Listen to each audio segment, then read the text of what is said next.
Propaganda that I'm no longer falling for is a trend that has taken over my social media feed in the last couple of days. I feel like the use of the word propaganda for this trend is a little extreme. I mean, I'll use it for the trendy title, but I feel like it's just another way of saying, hey, I don't like this thing, rather than some of these trends or ideas, specifically today in the wellness space, being so problematic that they are categorized or defined as propaganda. Like, that's a big word, and I feel like the internet's always looking for new ways to kind of like shake everyone's attention, and that seems to be the method at the moment. Everything just feels like a pendulum. It swings so far one way that we have to go the opposite way, and I feel like that makes things really confusing, not just in the wellness space, but for every category that you can think of that gets discussed online. All that introing to say that today's video is really going to be me talking about what in the wellness space, what trends in this space I feel like I think a little bit differently on. If you agree with me, that's cool. If you don't, that's also cool. I'd love to hear your thoughts on anything that I talk about in the comment section down below. My goodness, diet culture has been around forever. I'm a 97 baby, so I feel like my first understanding of diet culture was the idea of counting your calories, avoiding carbs, like doing whatever you can to eat less so that you could be thinner, because that was just the nature of the 2000s, early 2000s especially, was thin, was in, and that was the way to do it. Like right now, I feel like we're on the cusp of high protein diets becoming like a thing of the past, because that seems to be dominating the culture right now. And we're heading into high fiber diets, because I've seen so many videos that have popped up where I notice people saying we're talking too much about protein and not enough about fiber. So that's my theory for 2025, is it's going to be the year of fiber. 2026, we're heading into fiber land. Definitely one of the pieces of propaganda that I don't follow are these diet trends. I feel like I try to take much more of an intuitive approach with my diets. Now, that being said, I do follow a diet in a certain way because I'm a vegetarian. What do you mean you don't eat no meat? Oh, that's okay. That's okay. I make lamb. I'm a vegetarian about 80% of the time, and 20% of the time I'm a pescatarian. So I tend to call myself a vegetarian just to keep things simple, because those moments of me being a pescatarian are so dependent on the season I'm in, maybe the time of month I'm in. Like, it's not a hard start, hard stop situation. Yes, I don't eat meat, but across the board, I feel like I take a balanced approach to my diet, that I'm prioritizing different things during different seasons of life. Feels a lot more sustainable, and I feel like for most people that probably is an approach that makes more sense than going all in on a diet of the moment. And also making sure that how you fuel your body with food, or even with things like supplements, that you're basing it off of the reality of your own needs, based on your own blood tests or conversations with medical professionals. I'm always skeptical when healthy habits require consumerism to take place. For example, like to work out or to get a good workout in, you have to go to a fancy gym and sign up for a luxury gym membership, because that's what you see your favorite influencer online showcasing themselves doing, is their mirror selfie at this beautiful studio. Or that you need a matching high quality expensive workout outfit to start moving your body, or that to eat healthy you have to only buy organic produce and not the sprayed stuff, because then you might as well just like not be eating anything healthy, because if it's not organic, it's nothing. And that's not to say that there's not, you know, advantages to being able to have like these extra elements in play to maybe encourage you, if that helps motivate you to stay consistent with these healthy habits in your life. But you do not need expensive things to, you know, live a healthy lifestyle, mind, body, and spirit. Not only do you not need them, but having them doesn't also mean that you will be 100% in your mind, body, and spirit either. Consistency can't necessarily be something that you buy, and I think that is the most important ingredient to just thriving in these different areas of wellness in your life. So yes, these can be tools for making you stay consistent with these things, but they shouldn't hold you back from feeling like you need to have these extra elements in place to get started, because it's just not true. Like, you can start moving your body at home. You can start journaling on a scrap piece of pen and paper that you have on your desk right now. You can start the journey of eating better, whatever that means for you, by focusing on one meal a day. You don't need to do all of them at the same time. The more I learn about stress, the more I realize just not the mental health consequences of it, but also the consequences it has on my body. In that journey, you could be tempted to think that, well, if stress is such an issue, then I should really strive to never be stressed or to never have these like big feelings that add stress to my body, like anxiousness or sadness or anger, which breeds an opportunity for toxic positivity to come into play, right? That we should always be optimistic, always be grateful, because it's really important that we don't feel those negative feelings. But I think a really big part in navigating seasons of life where you are just getting hit with these big, uncomfortable, not good for you feelings is to find a way to work through them before we get to the side of trying to make a spin or pivoting your perspective on them. Because I am a big fan of the pivot. I talk a lot about the power that gratitude has. When you think about things that you're truly, truly grateful for, I don't think it's possible not to feel a surge of warmth from that. And I challenge you to do that right now if you want to kind of experiment with it. So yes, gratitude is a powerful tool, but it also, I don't think, should be used as a band-aid for not letting loose on those other feelings. Make space for tears, make space for anger. If you're going through something and it feels unfair, acknowledging the fact that, yeah, it is unfair that you have to go through this, or your family, your friends have to go through this season of their life. It sucks. Sometimes life is not always puppies and rainbows, and that can be, I think, one of the hardest parts about being human is to exist in those moments. But at the same time, they're real feelings just like the positive ones. And I think by giving yourself some opportunities, whether it's venting to a friend, journaling about it, or just having a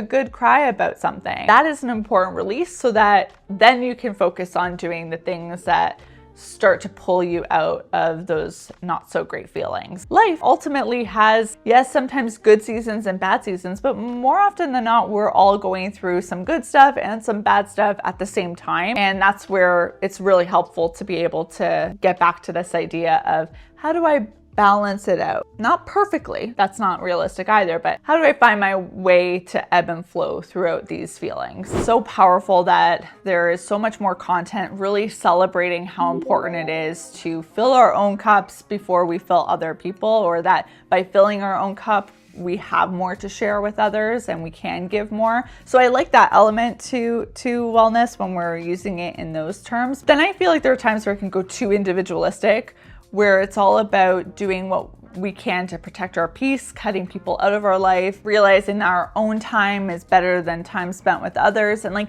there's a fine line here between conversations I think do need to happen. Like, of course, you don't want to have someone in your life who's treating you like crap, or that makes you feel not good, or isn't a true supporter in your life. Like, duh. But you still need community. And I think humans are social creatures. And it's great to be able to do things on your own, but it's also great to lean on others. And to have community means to have relationships in your life. And those relationships are going to be muddy. And sometimes you go through seasons where things are great, and sometimes you go through seasons where someone's going through something, or you're both going through things, and getting together, connecting is just not as much of a priority, or it's just not possible to do. And there just needs to be this level of empathy and understanding in relationships, especially as you get older and people are in different seasons of life and things are going on. And if you're constantly in this idea of like, I gotta protect my peace, I gotta keep my bubble, or you're thinking about how are other people showing up in your life, and you're not thinking about how you're showing up in other people's lives, there's just this opportunity, I think, that can happen for you to seclude yourself. Sometimes relationships in your life don't protect your peace. Sometimes they add a lot of drama, and it might be drama that's not good, and that like someone's purposely just trying to stir things up. But sometimes, like, again, people are going through seasons in their life where they're not able to show up in the same way for you. And that might make you feel initially some type of way, but like there has to be like a level of understanding and compassion there, and also like giving to others when you're not giving or getting anything in return, and not making it so transactional, not having so much of that element in your relationships. You can wellness all you want, but when you are going through tough seasons of life, it's community that is such an important element to pulling you out of it or helping you navigate those rocky waters. In those propaganda I'm not falling for videos, two things that came up a lot were meal prepping and 5 a.m. morning routines. And at first I was like laughing because I thought, wow, we're really demonizing 5 a.m. morning routines and meal prepping. But I can understand that there's like a toxic element that can exist with these things. Like, let's take the 5 a.m. morning routine. For one, like, it sounds super impressive. So like, it might be tempting to feel like you need to do that to wake up as early as possible and fit in as much as possible before everyone else wakes up. Kind of makes the morning routine less about having a good morning and more about how can I be more productive than anyone else, or how can I be better than everyone else. Meal preps too can often be discussed in extremes, like I meal prepped an entire week's worth of food or entire month's worth of food, and you see this big table full of beautiful prepped meals in these glass containers, and it just looks so perfect and aesthetic. Again, it's like the all or nothing approach can really hold us back from embracing maybe little parts of these ideas that are helpful and letting ourselves feel like we can have the space and the freedom to not be the best all the time in every category of our life. I'm a huge proponent for meal prepping. Some people don't like the idea of eating the same meal multiple times. So there's like different types of meal prepping you can do. You can embrace your freezer more. You can do more prepped ingredients rather than full-on prepped meals. You can do it in these little small tidbits and not have it be this grand thing. And same with the 5 a.m. morning routine. Not everyone needs to wake up at 5 a.m. Not everyone needs to have a full day's worth of activities before they start work. But I also see the value in having a little bit of extra time in the morning for yourself to do the things that you want to do. It's all about what works for you. Exercise and movement, I feel like, has a lot of the same trend cycles that food diets have these days. At one point, HIIT workouts were praised as the be all end all, and now it's shifted to like soft girl aesthetic of Pilates and yoga. I personally love yoga and Pilates, but I also am not anti HIIT workout. And I feel like, again, these things are talked about in extremes. In my younger 20s, I definitely had the headspace I needed to stick to one movement regimen. But now, especially since learning about my menstrual cycle more and understanding that my hormones are just not only rampantly changing, but that my energy levels as a consequence are also going to be different during different times of the month, that my movement journey should be a lot more fluid and a lot more intuitive to see, you know, what is it that my body actually kind of wants right now versus what box do I feel like I need to check off right now. Detoxes at their core, I think, are definitely tools that can be used to just kind of reset a certain routine. And for this section, I'm really going to use digital detoxes as the example here, because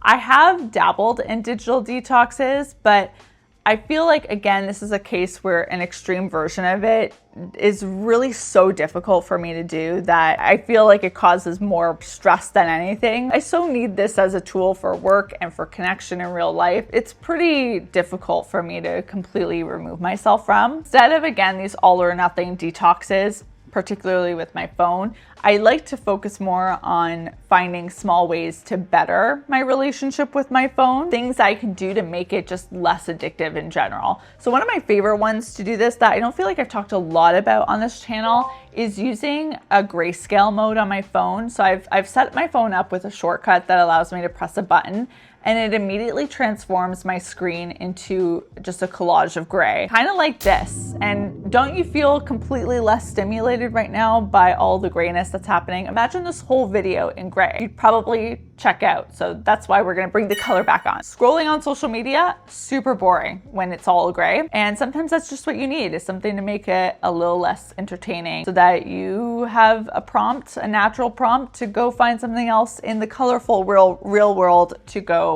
enjoy. I've talked about how I use focuses before so that different apps are on my home screen depending on the time of day, like for work and non-work times, but Also, I've really been liking app limits, which I've been using on my social media accounts, in particular Instagram and TikTok, so that I'm prompted more once I hit my app limit for the day, my app limit usage. I feel like then I'm making a more of an intentional decision to stay on the app rather than be on autopilot mode in the app, which is the thing I'm trying to curb, is like getting in the habit of just opening these apps without thinking about it. I couldn't be more curious to know, what are the wellness trends that you just can't subscribe to, won't subscribe to, don't subscribe to, why, and or what are the things that you actually think are worth being trendy. On that note, I hope you guys enjoyed today's video. If you did, give it a like, hit subscribe, and I will see you all very soon with a new one. Until then, bye guys.